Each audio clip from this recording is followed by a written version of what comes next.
Good morning मेरे दोस्तों, good morning जी, good morning, नमस्कार, सत श्री अकाल, खम्मा खाने, वालेकुम अस्सलाम। आइए सर, राम राम सभी भाइयों को। टी शर्ट अच्छी लग रही है, मतलब सर अच्छे नहीं लग रहे हैं, ठीक है गंदा बच्चा। आओ सर आओ, आइए आपका इंतजार था। बताओ जी बच्चा पार्टी, अगर हम प्यारी प्यारी बातों को पढ़ने की कोशिश करें तो हमें यह समझ आता है। हमने प्रेपोजिशन टॉपिक स्टार्ट किया था बेटा, है कि नहीं भाई? Very good sir. और प्रेपोजिशन में लास्ट क्या किया वो भी बता दें, तो फिर बल्ले बल्ले तिशाबा तिशाबा हो जाए।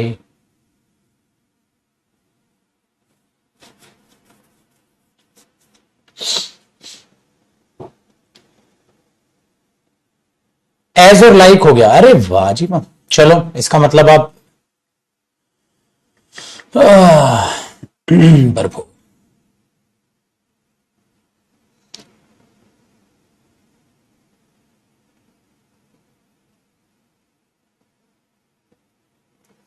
चलो बेटा, अब एज और लाइक के बाद मैंने आपको ट्रांजिटिव वर्ब भी समझाया था कि कैसे हम चीजों को यूज करते हैं, ठीक है ना। आ जाओ बच्चे, आज एक प्यारा सा आपको कॉन्सेप्ट कराता हूं, उस कॉन्सेप्ट को समझिएगा, ठीक है। लो मां सरस्वती का नाम, और ये कॉन्सेप्ट क्या है वो लिया सही।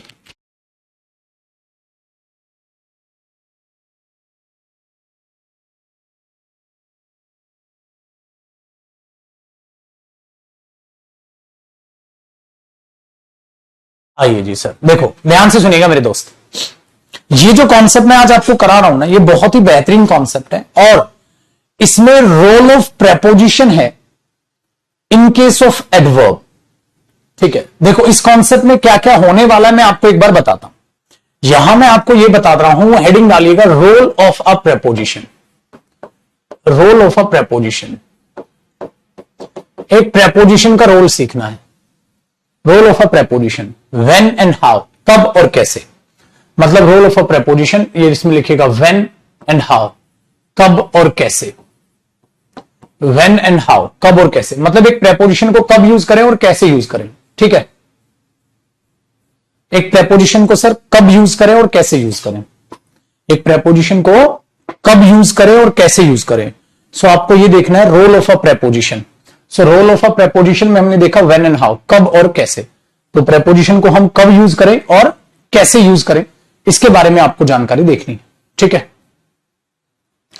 चलो ध्यान से सुनिएगा बेटा, इसमें कुछ पॉइंट्स हैं। पॉइंट 1, मतलब भाई जब मैं ये क्वेश्चंस आपको कराऊंगा ना, तो इसमें कुछ पॉइंट्स हैं जो आपको समझने हैं, उसके बाद ही चीजें आपको समझ आएंगी। क्या? देखो पहले आपको समझना है ट्रांजिटिव वर्ब। भाई मेरे ट्रांजिटिव वर्ब अपने आप में अपने बाद जब डायरेक्ट ऑब्जेक्ट लेती हैं, साथ साथ कॉपी कीजिएगा, तो उस डायरेक्ट ऑब्जेक्ट से पहले प्रेपोजिशन होती है सुपरफ्लुअस। प्रेपोजिशन होती है सुपरफ्लुअस, याद आया भाई? Very good very good. और एक बात मैंने आपको कहा था, जब इसके बाद प्लस में आती है प्रेपोजिशन, हाँ, जो इनडायरेक्ट ऑब्जेक्ट के लिए आती है। ये लिखवा रहा हूं मैं जानबूझ के, और मेरे बच्चे मुझे पता है मैं ये करा चुका हूं, मुझे पता है मैं ये करा चुका हूं, तब भी मैं लिखवा रहा हूं क्योंकि ये सारे पॉइंट एक में खिचड़ी बनेंगे, तो पहले उन पॉइंटों को क्यों ना रिवाइज कर ले, थोड़ा सा रिवाइज कर ले ये चीज। और बेटा आप इसमें कर सकते हैं ट्रांजिटिव वर्ब आगे, फिर जब अगर आप इनडायरेक्ट ऑब्जेक्ट आगे लिखते हैं, हाँ, और फिर डायरेक्ट ऑब्जेक्ट लिखते हैं, हाँ, तो ऐसे में बेटा ना तो प्रेपोजिशन की जरूरत यहां पड़ती है और ना प्रेपोजिशन की जरूरत, और डायरेक्ट ऑब्जेक्ट से पहले तो कभी आएगी नहीं। इनडायरेक्ट ऑब्जेक्ट से पहले प्रेपोजिशन तब आती है जब इनडायरेक्ट ऑब्जेक्ट डायरेक्ट के बाद हो। अगर इनडायरेक्ट ऑब्जेक्ट, ठीक है,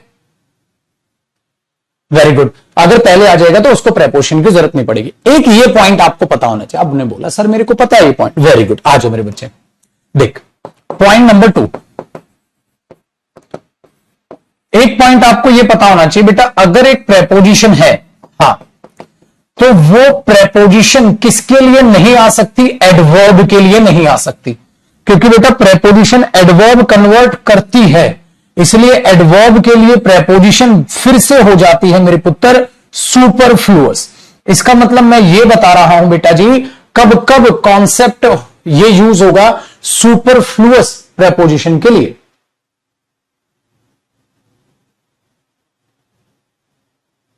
ठीक है,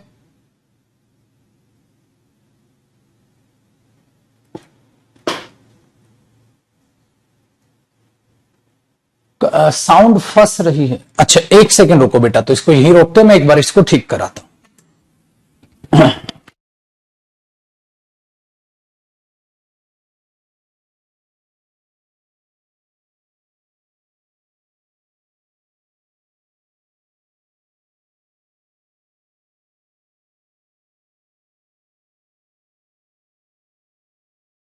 बस अभी चेक कराते हैं, और साउंड फटी हुई आ रही है।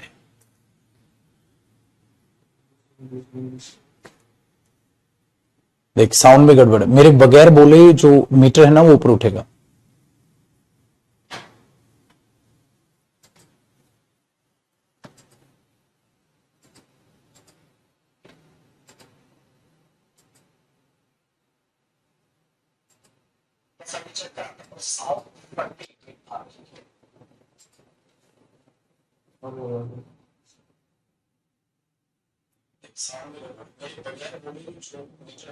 अब साउंड ठीक है, क्योंकि अब बोले बगैर उठ नहीं रही।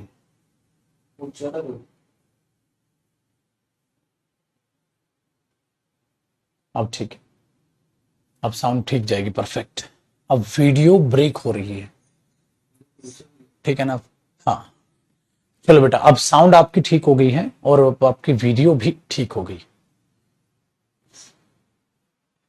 ठीक है बेटा, चलो अब देखते हैं मेरे पुत्र बाकी कहानी। ठीक है, अब आपने ये देखा तो बेटा एडवर्ब से पहले प्रेपोजिशन सुपरफ्लुअस होती है, और डायरेक्ट ऑब्जेक्ट से पहले सुपरफ्लुअस होती है, और इनडायरेक्ट ऑब्जेक्ट से पहले तब आएगी जब बाद में होगा वो। अगर इनडायरेक्ट ऑब्जेक्ट आगे हुआ तो प्रेपोजिशन का कोई भी यूज वहां पर गलत नहीं होगा। ठीक है जी, बताओ बेटा, बात समझ में आई? डन। चल अब पॉइंट नंबर 3 बेटा, ये 3 पॉइंट की जानकारी ले लो, आपको अब जो आगे मैं चीजें समझाऊंगा ना सब समझ आ जाएगा। Role of preposition. ठीक है, अब ध्यान दीजिएगा सर, देखो अगर बेटा एक नाउन आए और एक और नाउन हो, हाँ, तो इन दोनों को रिलेट करने के लिए किस चीज की जरूरत पड़ती है? प्रेपोजिशन की, टू रिलेट। नाउन नाउन को, प्रोनाउन प्रोनाउन को, मतलब अगर दो चीजें आपस में रिलेट नहीं हो रही, ठीक है, दो चीजें अगर आपस में रिलेट नहीं हो रही तो उनको रिलेट करने के लिए प्रेपोजिशन की जरूरत पड़ती है। ये बात भी आपको मैं सिखा चुका हूं। ठीक है बेटा, चलो जी, ये कहानी आपके पास समझ आई। तीनों पॉइंट जैसे मैंने यहां पर लिखा बेटा, द फ्रेंड ऑफ मोहन की बजाय मैंने लिख दिया विल गो देयर, तो मैंने यहां पर लिख दिया बेटा द फ्रेंड ऑन मोहन। तो हमने बोला सर ऑन मोहन नहीं, ऑफ मोहन। प्रेपोजिशन तो आएगी लेकिन ऑफ की सेंस है, मोहन का दोस्त, पोजेशन वहां ऑफ दिखाई। ठीक है बेटा,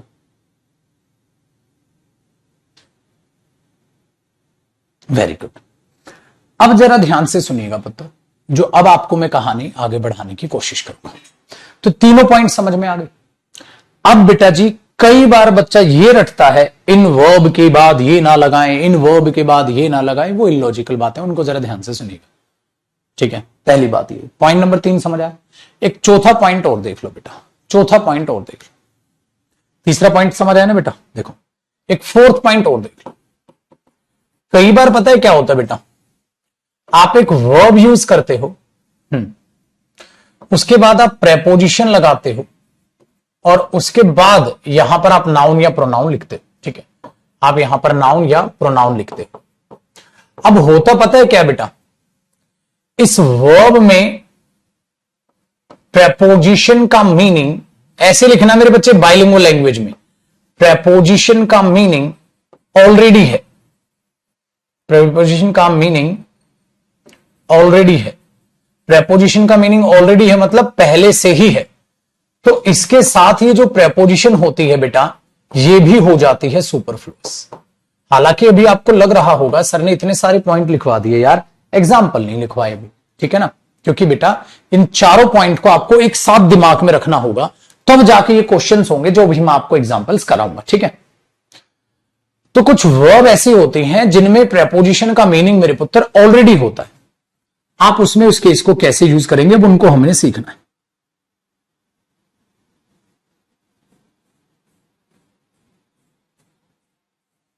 ठीक है रे, चलो समझाता हूं बेटा मैं क्या कहने की कोशिश कर रहा हूं। मेरे बच्चे, एंटर एक वर्ब होती है, इस वर्ब का मतलब क्या होता है बेटा, कम इनटू प्लस जिसके अंदर भी आप आ रहे हैं। बेटा एंटर का मतलब यही होता है, या गो इनटू कह सकते हो आप कहीं ना कहीं, ठीक है। ठीक है, एक बात को बड़े ध्यान से समझिए, अब इसका मतलब मैं आपको समझाता हूं। एंटर का मतलब क्या होता है बेटा, कम इनटू।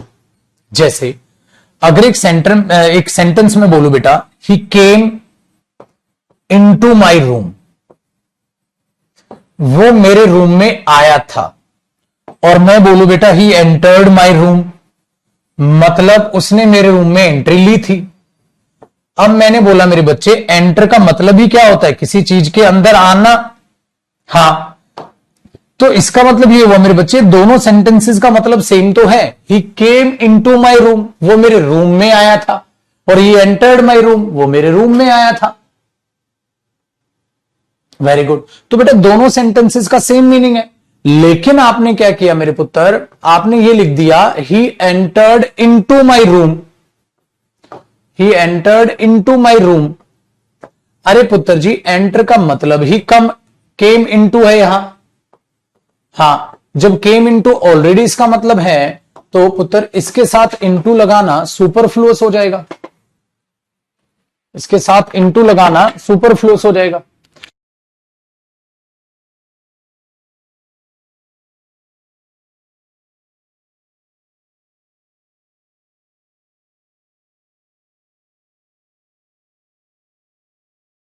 आया बेटा, तो इनटू गलत हो गया। सो होता पता है क्या बेटा, कि आप अगर चीजों को रटोगे, अब बच्चा क्या रटता है, एंटर इनटू गलत होता है। अरे भाई क्यों गलत होता है, कब गलत होता है बेटा, वो चीजें आपको समझनी होंगी, ठीक है, वो चीजें समझनी होंगी वरना फंसोगे। अब बच्चा ऐसे रट ले मेरे बच्चे, एंटर इनटू गलत होता है, ये चीज तो गलत है ना बेटा, आपको चीजों को ध्यान से समझना हो, समझ आया ना, चीजों को ध्यान से समझना हो ताकि चीजें लॉजिकल समझ। ऐसा हो रहा है तो क्यों नहीं हो। चलो अब बेटा ये चारों पॉइंट मन में रखो, अब मैं आपको एग्जांपल्स कराऊंगा, ठीक है, और वो चीजें आपको समझनी। स्पोकन बेटा 1:30 बजे है, ठीक है। तो क्या क्या है चारों पॉइंट, एक बार रिवाइज करो बेटा। Transitive verb, direct object, indirect object कब कब प्रेपोजिशन लेता है वो ध्यान रखना है। वेरी गुड बेटा। एडवर्ब से पहले प्रेपोजिशन नहीं आती, वो ध्यान रखना है। दो नाउन को रिलेट करने के लिए प्रेपोजिशन आती है, वो ध्यान रखना है। 3 पॉइंट। चौथा पॉइंट क्या बेटा, जिस वर्ब में ऑलरेडी उस प्रेपोजिशन की सेंस हो, उस वर्ब के साथ अगर आप क्या लगा देंगे मेरे बच्चे, प्रेपोजिशन लगा देंगे तो वो गलत होगी, ठीक है। चलो अब मैं आपका लूंगा मेरे बच्चे टेस्ट। अब आपका क्या हो जाएगा, टेस्ट, मतलब अब हम टेस्ट कहो या इन चारों पॉइंट को प्रैक्टिस करेंगे। बट खासियत क्या बेटा, चारों पॉइंट एक साथ करेंगे, एक साथ, ठीक है, एक साथ चलेंगे। तो एक एक एग्जाम्पल मैं आपको लिखता जाऊंगा और समझाता जाऊंगा।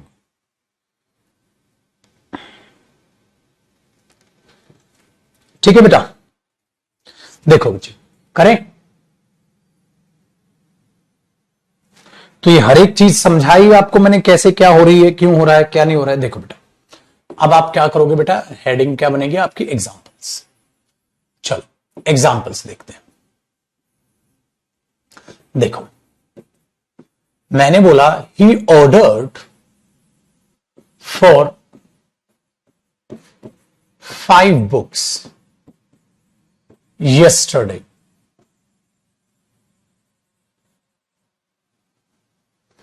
ठीक है, देखो ध्यान से सुनेगा। हाउ हैव यू बीन का मीनिंग क्या हो बेटा, हाउ हैव यू बीन का मीनिंग होगा गौरव कि अब तक आप कैसे चल रहे, मतलब हालचाल जब आपसे पूछा जाए। ठीक है, जैसे मैंने बोल दिया बेटा I have been a teacher, मैं एक टीचर रह चुका हूं, तो इसका मतलब वो बंदा अभी टीचर नहीं है। हाउ हैव यू बीन का मतलब वो आप कैसे रह चुके हैं, मतलब क्या चल रहा था लाइफ में। ठीक है, उसको आप रिलेट करके प्रेजेंट से पूछ रहे हो बेटा। हाउ हैव यू बीन का मतलब ये हुआ। जैसे मैंने बोला ना he has been a teacher, वो एक टीचर रह चुका है। ठीक है, मैंने बोला you have been a teacher, आप एक टीचर रह चुके हो, तो पास्ट में टीचर रहे थे, प्रेजेंट से रिलेट कर रहे हो, रह चुके हो। अब ऐसे आप कैसे रह चुके हो, मतलब तबीयत कैसी थी आपकी, रिसेंटली कैसी चल रही थी, वो आपसे पूछने की कोशिश कर रहे हैं। आइए बेटा आगे बढ़ते हैं। He ordered for 5 books yesterday। उसने कल 5 किताब के लिए ऑर्डर किया। बेटा एक बात बताओ, यहां ऑर्डर्ड अपने आप में क्या है, वर्ब है। बेटा एक बात बताना, ऑर्डर क्या किया, 5 किताबें ऑर्डर की, तो बेटा आपको नहीं लग रहा है तो डायरेक्ट ऑब्जेक्ट है। He ordered what? He ordered 5 books। बच्चे जब ये डायरेक्ट ऑब्जेक्ट है तो आप प्रेपोजिशन क्यों लगा रहे हो? अच्छा देखो, he ordered 5 books for her। he ordered 5 books for her। अब फोर सही है मेरे पुत्र, कैसे देखो बेटा, he ordered क्या ऑर्डर किया, 5 किताब, तो ये डायरेक्ट ऑब्जेक्ट। ये कौन सा ऑब्जेक्ट है बेटा, इनडायरेक्ट ऑब्जेक्ट। और मैंने कहा जब डायरेक्ट आगे इनडायरेक्ट बाद में है तो प्रेपोजिशन वहां आएगी। सो बेटा अब सेकंड वाले एग्जांपल में 4 क्या है, सही। तो बताओ क्या रूल से बात बनी, नहीं बनी। समझनी पड़ेगी बेटा, चीजों को समझना पड़ेगा। उसने 5 किताबें ऑर्डर की थी हर के लिए। अच्छा ऐसे हो सकता है बेटा ही ऑर्डर्ड हर 5 बुक्स, घुमा के भी लिख सकता। लेकिन अब देखो बेटा, अगर मैं ये कर दूं he placed an order, he placed an order 5 books। he placed an order 5 books। बेटा अब देखो क्या ये सेंटेंस सही सही लग रहा है? अब आपको ये सेंटेंस गलत नजर आएगा। कैसे बेटा, साथ साथ कॉपी रखना बेटा, साथ साथ कॉपी रखना। बताओ, he placed an order 5 books। he placed an order 5 books।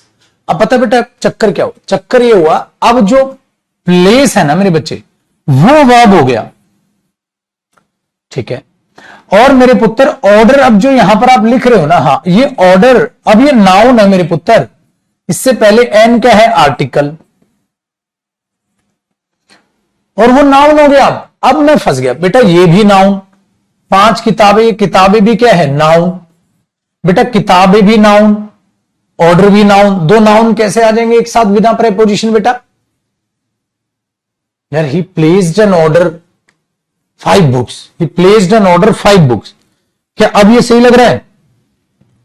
गलत। तो अब क्या बोलोगे, he placed an order for 5 books. उसने एक ऑर्डर प्लेस किया है 5 किताबों के लिए।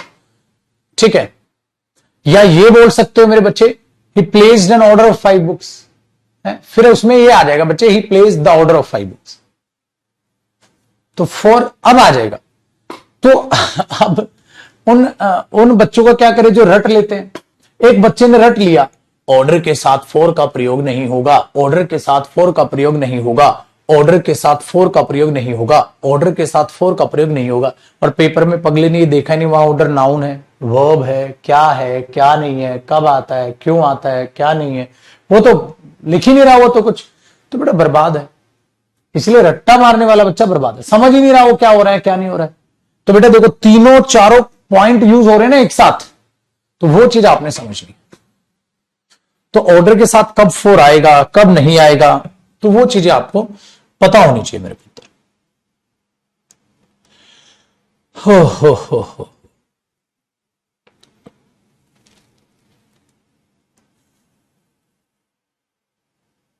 ठीक है बेटा,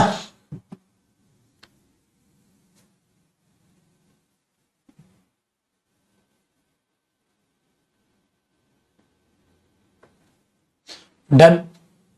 देखो बच्चा, अगले exam, my friend informed about the upcoming exams.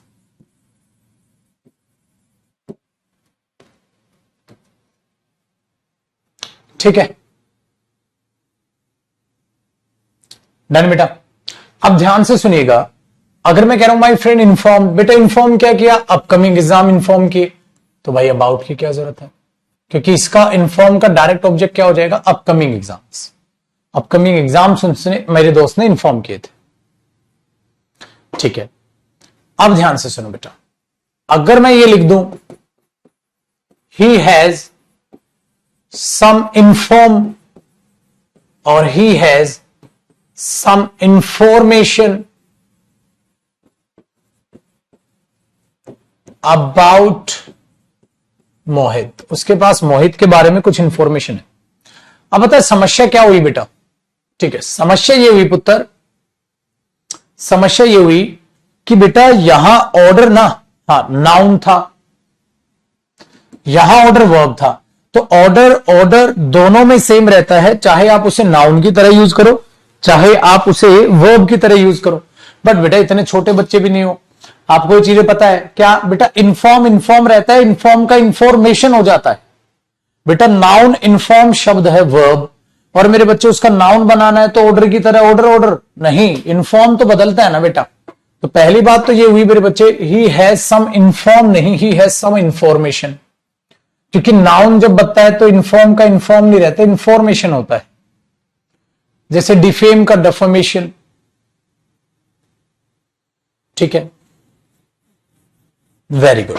तो भाई मेरे इतनी नॉलेज तो आपके पास वो कैब से मिल जाएगी। अब आगे देखो, he has some information about Mohit. अरे बेटा एक बात बताओ, अब ये भी नाउन, मोहित भी नाउन, या यहां हिम लिख दूं प्रोनाउन, तो बेटा अब अगर मैं यहां से अबाउट को हटा दूं तो गलत नहीं हो जाएगा, दो नाउन आपस में कैसे रिलेट होंगे फिर। He has some information Mohit, he has some information Mohit, illogical.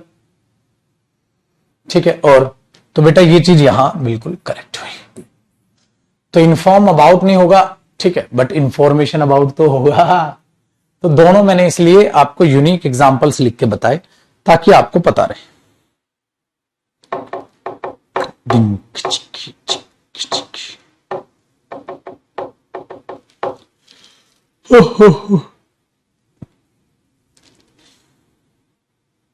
ठीक है बेटा,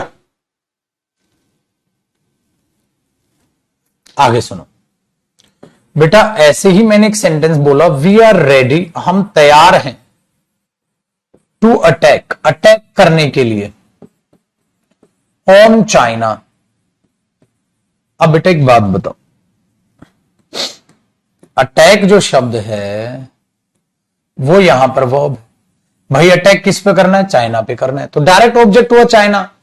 भाई अटैक चाइना पे ही होगा, तो अटैक का डायरेक्ट ऑब्जेक्ट चाइना हुआ, अटैक करो चाइना, अटैक चाइना। अगर डायरेक्ट ऑब्जेक्ट है तो ऑन क्यों लगा रखा है बेटा, तो ऑन की तो जरूरत ही नहीं है। तो हमने बोल दिया we are ready to attack China, we are ready to attack China. तो हम तैयार हैं मेरे बच्चे चाइना पे अटैक करने के लिए। हो।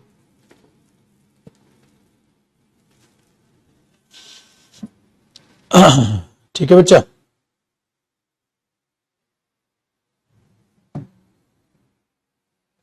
ऐसे अगला देखो बेटा। अच्छा, द अटैक ऑन चाइना हो सकता है, क्योंकि अटैक फिर क्या हो जाएगा बेटा, नाउन हो जाएगा। अटैक नाउन होगा तो ऑन आ सकता है, वर्ब में नहीं। आगे सुनो बेटा, आए ना समझ। I know about the attack on China, सही हो जाएगा बेटा, क्योंकि वहां अटैक क्या हो जाएगा, फिर नाउन हो जाएगा। वहां अटैक क्या हो जाएगा बेटा, वेरी गुड, वो नाउन हो जाएगा, है ना। देखो मैंने बोला they have signed on the treaty, उन्होंने समझौते पर साइन कर दिए हैं। ठीक है, बताओ बेटा। मैंने बोला they have signed on the treaty, और बेटा साइन किसको किया,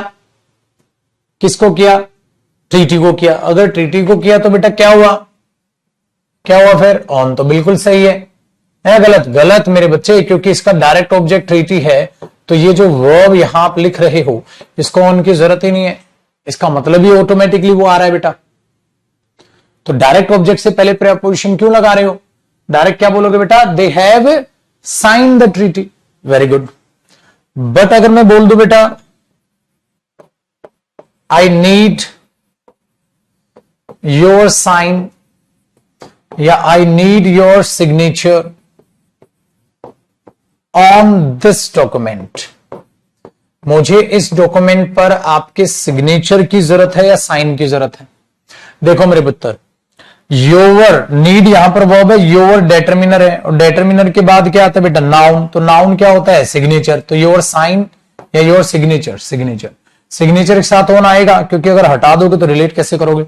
your signature this document, your signature on this document, अब ऑन सही। बुद्धि का इस्तेमाल करो बेटा, चीजें बहुत आसान हो जाएंगी, चीजें बहुत ही ज्यादा आसान हो जाएंगी। ठीक है मेरे बच्चे,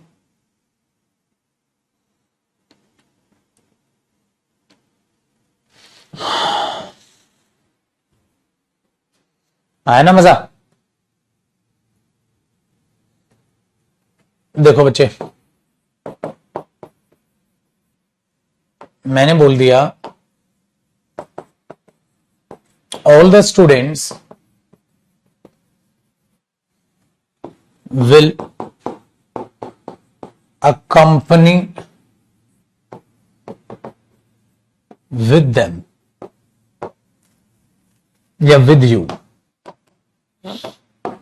अपने से रिलेट कर लो। All the students will accompany with you, ठीक है। अब ध्यान से सुनो बेटा, accompany का मतलब क्या होता है, साथ देना। साथ है तो with तो उसके साथ ऑलरेडी है, तो ये वर्ब है और इसके साथ अगर आप विद लगाओगे तो क्या बनेगा बेटा, सुपरफ्लुअस। क्या बन जाएगा मेरे पुत्र, सुपरफ्लुअस। तो भाई इसके लिए विद की लगाने की जरूरत नहीं, आसान है ना। क्या करना है बेटा, बस पढ़ना है। The more you practice the more you learn, this is the concept of preposition. जितना ज्यादा प्रैक्टिस करोगे उतना ज्यादा सीखोगे, जितना ज्यादा पढ़ते जाओगे उतना ज्यादा सीखते चले जाओगे। तो कंपनी के साथ जो विद हम लगा रहे हैं मेरे बच्चे, तो वो तो एकदम गलत हो गया, है कि नहीं। चलो बेटा आगे देखो, मैंने बोला the boy resembles with his father, तो बेटा अपने फादर के जैसा है, सेम मैच करना, किसी के साथ सेम मैच करना रिजेंबल है। हाँ तो उसमें विद की क्या जरूरत है भाई, उसके मीनिंग में ही ऑलरेडी विद का मीनिंग है ना बेटा। चलो बहुत बढ़िया, चलो मैंने बोला भाई we can not afford any car, ठीक है। अब मैंने बोल दिया बेटा we can not afford any car, तो आप अफोर्ड एनी कार लिख दोगे डायरेक्ट, ये थोड़ा ना लिखोगे we can not afford to any war. अरे we can not afford any war, भाई युद्ध वुद्ध नहीं सह पाएंगे हम। We can not afford any book, ये तो नहीं लिख सकते we can not afford to any book, तो we can not afford any book, तो वहां से टू की तो कुछ जरूरत ही नहीं है बेटा। वेरी गुड, है ना, आसान है, साथ साथ लिखना बेटा। अब ऐसे ही समझो बेटा, मैंने लिखा he reached to Delhi on time, और मेरे पुत्र रीच का मतलब हो जाता है कहीं पहुंच जाना, मतलब गो टू या कम टू, है ना। हाँ तो रीच के साथ टू जब आप लगाओगे तो एरर नहीं हो जाएगा बेटा। He reach Delhi on time, he came to Delhi, सही है बेटा। बट उस केम टू दिल्ली का मतलब यही तो है, he came to Delhi, he came Delhi तो गलत है, he came to Delhi on time. हाँ, तो बेटा ये केम टू जुड़ के ही तो रीच है, तो उसके साथ टू लगाओगे तो सुपरफ्लुअस बन जाएगा बेटा। अरे वॉर लिख ले, कार लिख ले पागल, बात तो बराबर है। वॉर युद्ध का मीनिंग देगा, कार कार का मीनिंग देगी, कुछ भी लिख। समझ आए बच्चे? चलो, मैंने बोला दे डिस्क्राइब्ड अबाउट द प्रोग्राम या about the plan. They describe the plan, about लगाने की जरूरत नहीं है, डिस्क्राइब भी मतलब होता है टॉक अबाउट, है ना बेटा? तो ये भी इजी अपने आप में सेंटेंस है। तो इतना नॉर्मल दिमाग आप दौड़ाते चलो बेटा, सेंटेंस को साथ साथ कॉपी करते चलो।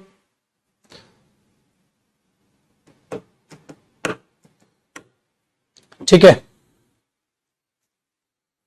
Very good. अब एक बात बताओ, मैंने बोला बेटा they want to investigate, they want to investigate into the matter. अरे इन्वेस्टिगेट द मैटर, वो मामले को इन्वेस्टिगेट करना चाहते हैं। तो बेटा इन्वेस्टिगेट का डायरेक्ट ऑब्जेक्ट क्या हुआ? मैटर। ठीक है, वेरी गुड। तो जब आप इन्वेस्टिगेट के सामने इनटू लिख देंगे बेटा तो गलत हो जाएगा।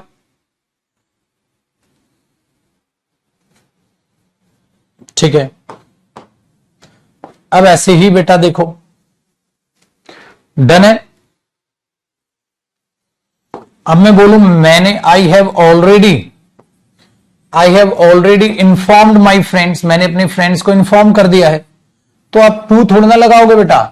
I have already informed to my friends, illogical हो जाएगा। I have already informed my friends, मैंने अपने दोस्तों को इन्फॉर्म कर दिया, आ जाएंगे। तो पुत्र ये चीज हो जाता। डिस्कस अबाउट द प्लान गलत हो जाएगा, discuss the plan, discuss the topic. देखो नीचे करो ना, देखो बेटा मैंने बोला आई हैव ऑलरेडी या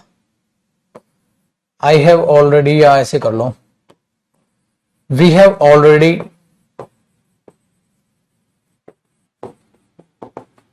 डिस्कस्ड अबाउट दिस टॉपिक। तो बेटा डिस्कस्ड अबाउट दिस टॉपिक थोड़ी ना होगा, we have already discussed this topic, we have already discussed this topic, ये होना चाहिए, है कि नहीं बेटा?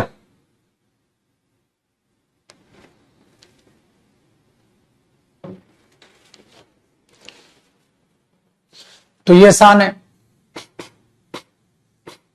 तो बेटा डिस्कस क्या किया? टॉपिक, डायरेक्ट ऑब्जेक्ट लिखो, discuss it, discuss the topic, discuss the plan, ये होगा। टेल द प्लान तो नहीं होगा, अब tell to the plan, tell the plan. Next देखो बेटा, डन है। मैंने बोला मेरे बच्चे माई टीम कंप्राइज्ड, वहां पर मैंने लिख दिया बस, my team comprised of 8 members. भाई मेरी टीम में 8 मेंबर्स हैं। ना ना ना, परफेक्ट।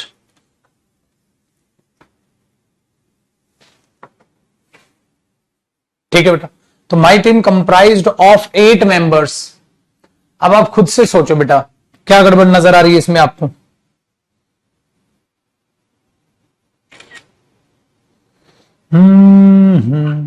कंप्राइज का मतलब होता है बेटा कितनी चीजें इंक्लूड है। हाँ, तो उसमें ऑफ क्यों लगा रहे हो? कंप्राइज के साथ ऑफ नहीं आएगा। Very good, very good, very good, very good, very good, very good, very good. ठीक है, हो।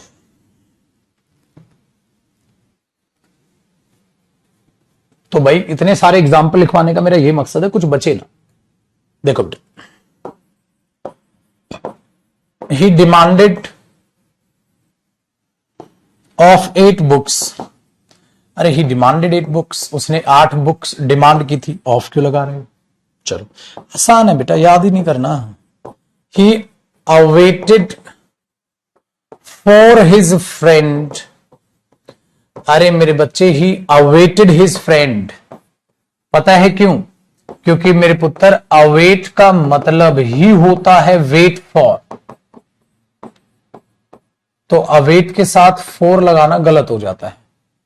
या तो लिखो he waited for his friend, सही है बेटा, लेकिन ही अवेटेड हिज फ्रेंड, क्योंकि अवेट का मतलब ही वेट फॉर है, तो फॉर का मीनिंग तो ऑलरेडी आ गया। जैसे रीच आपने देखा, एंटर आपने देखा। एक और बात याद रखिएगा बेटा, मैंने बोला था he entered into my room, वो मेरे रूम में आया था। तो आने के केस में इनटू नहीं होता। लेकिन बेटा अगर मैं ये बोल दूं ना, he entered into the contract, क्या वो कॉन्ट्रैक्ट के अंदर घुसेगा? नहीं मेरे बच्चे। याद रखिएगा, जब आप बीच में कहीं एंटर करते हैं कॉन्ट्रैक्ट में, तो एंटर इनटू का मतलब होता है शामिल होना। वो कॉन्ट्रैक्ट में शामिल हुआ था, ठीक है। तो कॉन्ट्रैक्ट पहले दूसरों के बीच में आया था, ठीक है। जैसे दो पार्टनर थे, एक और पार्टनर आ गया, तो यहां एंटर इनटू सही होता है, ये फ्रेजल वर्ब होती है। फ्रेजल वर्ब का मतलब क्या होता है मेरे बच्चे, कि उसका एक फिक्स्ड रेफरेंस होती है, उसका एक फिक्स मीनिंग होता है। एंटर इनटू का मतलब होता है मेरे बच्चे किसी अकाउंट में, किसी आप कह सकते हैं कॉन्ट्रैक्ट में शामिल होना। तो यहां ये नहीं कि चल के आया था, तो यहां तो वो मूवमेंट का मीनिंग है भाई। रूम में तो शामिल होने का मीनिंग नहीं, कॉन्ट्रैक्ट या आप बोलोगे एग्रीमेंट होना चाहिए। He enter into the agreement, he enter into the contract. तो एंटर इनटू का ये मतलब होता है। ये सही है बेटा, है ना इंटरेस्टिंग। तो जो बच्चा रटेगा एंटर के साथ इंटू ना लगाएं, अरे कब नहीं लगाएं, वो भी तो पढ़ना तो पड़ेगा मेरे पुत्र। करो बेटा कॉपी। तो ये थे भाई मेन कॉन्सेप्ट। आया मजा?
ठीक है बेटा।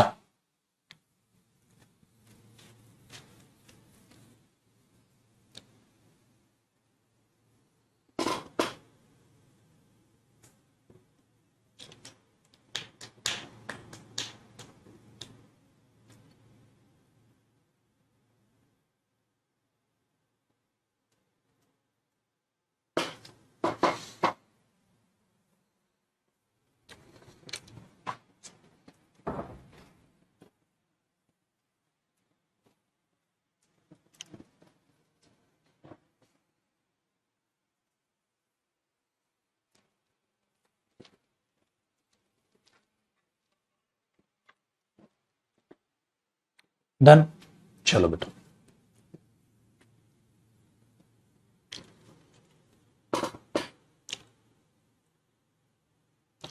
तो बेटा ये होती है प्रेपोजिशन की कारस्ता, जो आपको समझ आई होगी। अब एक बात याद रखिएगा पुत्र, छोटा सा नोट इसी के नीचे। एक होता है बेटा एग्री विद।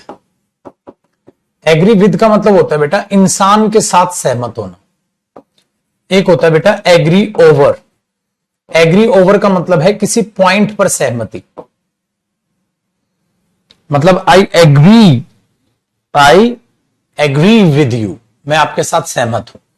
ये भी मत बोलिएगा कई बार आई एग्री विद यू, मैं आपके साथ सहमत हूं। एग्री ओवर यू मत बोलना बेटा, आई एग्री विद यू।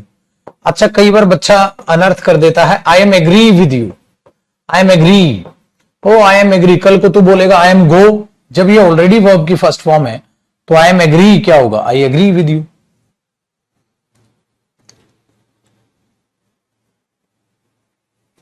ये ध्यान रखना। तो एग्री विद और एग्री ओवर थोड़ा सा इस बेस पर भी क्वेश्चन में, ठीक है, उतार चढ़ाव पेपर में देखे जा सकते हैं।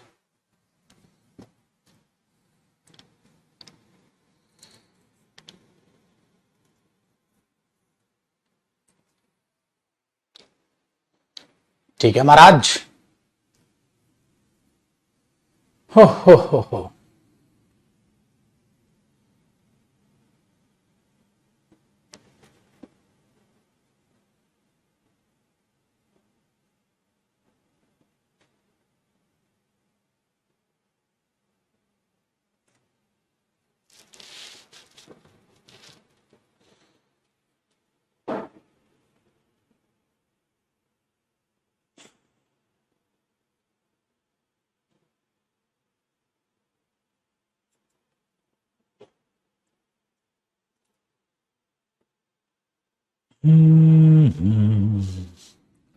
ठीक है, चलो बेटा।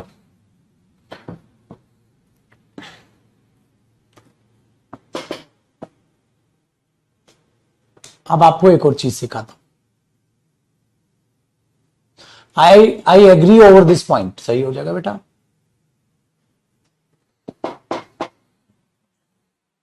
देखो अगला कॉन्सेप्ट देखिए।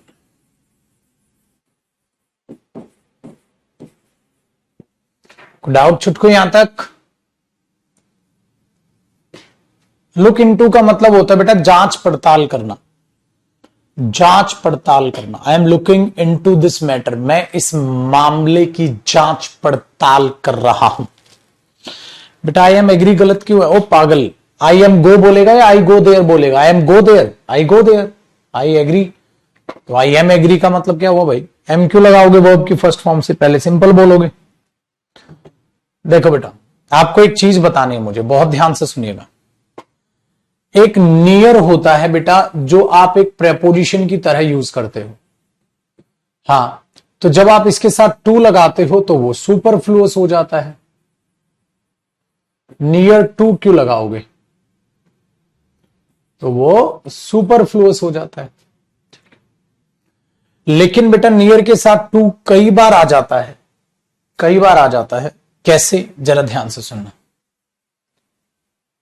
नियर के साथ जब टू आता है तो यहां पर कोई फीलिंग आ जाती है, समझाता हूं, भावना व्यक्त करने के लिए। तो नियर और नियर टू में बड़ा डिफरेंस है। जैसे मैंने बोला ही इज स्टैंडिंग,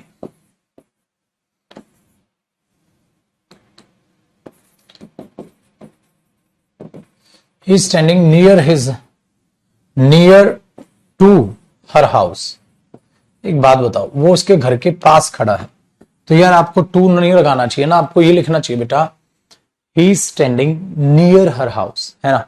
तो अगर पेपर में यहां टू आएगा तो ये निहायत ही बकवास, सुपरफ्लुअस हुआ। ही इज स्टैंडिंग नियर हिज या हर हाउस, डायरेक्ट लिख दोगे, ठीक है बेटा। अगर आप बोलोगे द ओल्ड मैन, वो बूढ़ा व्यक्ति, इज नियर, नजदीक है, टू डेथ, मौत के। अब यहां नियर टू बिल्कुल सही हो गया। पता है क्यों? क्योंकि अगर आप टेक्निकली देखोगे ना बेटा, ही इज नियर, वो नजदीक है, he is tired, he is near, adjective है नियर, यहां एडजेक्टिव है मेरे बच्चे। The old man is near to death, आदमी नजदीक है मौत के। मैंने बोल दिया ही इज नियर, वो नजदीक है, he is near to tears, आंसुओं के नजदीक है, मतलब वो रोने वाला है। He is near to tears. मैंने बोला the old man is near to death. इसलिए याद रखो बेटा, जब मैं ये बोल दूं आई एम इन, मैं अंदर हूं, आई एम इन, मैं अंदर हूं, विद माई मॉम, मेरी मम्मी के साथ, विद माई मदर, मैं अंदर हूं मम्मी के साथ, अंदर आ जाओ। मैंने बोला अरे कहां है भाई, कोई है क्या घर में? आपने बोला आई एम इन, मैं अंदर हूं, विद माई मदर, अपनी मम्मी के साथ। तो ये इन अलग मीनिंग है और विद अलग अलग सेंस में यूज नहीं हो रहा है बेटा। अब बच्चा इन और विद देख के काट दे, अरे दो प्रपोजिशन कहां I am with my mother भी सही था, आई एम इन क्यों लगा आपने? मैं अंदर हूं, आई मीन मैं अंदर हूं विद माई मॉम, मेरी मम्मी के साथ। तो अंदर आ जाओ भाई, अंदर बैठा हूं मम्मी के साथ, बोलते नहीं हो बेटा, ये सेंस है भाई।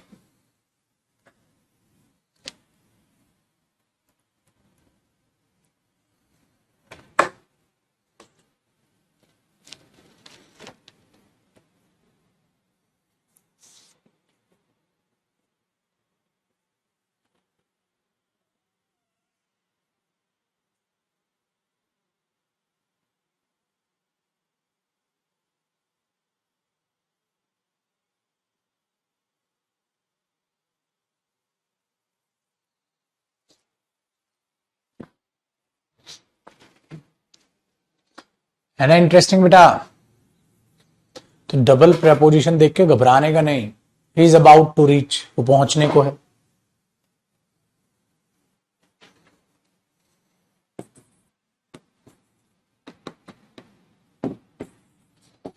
ही इज टू रीच, वो पहुंचने को है। He is about to reach, वो बिल्कुल पहुंचने को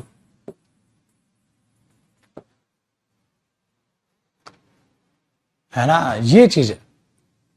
तो अबाउट टू ऐसे यूज हो जाता है बेटा।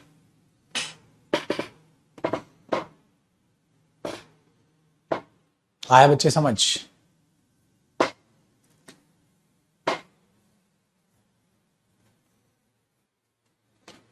तो ये चीजें जब जब आप टेक्निकल समझने लग जाएंगे तो चीजें बड़ी आसान है यार, टेंशन तो है ही नहीं पुत्र।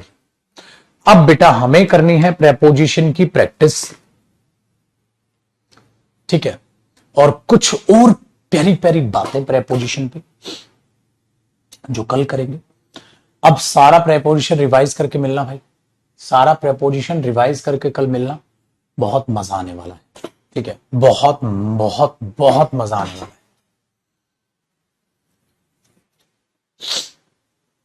बेटा एग्री ओवर का पॉइंट एग्जांपल दिया तो नशा वशा तो नहीं कर लिया है, मैं कह रहा था I agree over this point. फिर ठीक है बेटा, सारा प्रेपोजिशन रिवाइज करके कल मिलेगा छुटकू, समझ आया बेटा? सारा प्रेपोजिशन रिवाइज करके कल मिलेगा। कुछ बातें हैं जो अधूरी सी हैं, कुछ बातें हैं जो कहनी सी हैं, कल कहेंगे, ठीक है?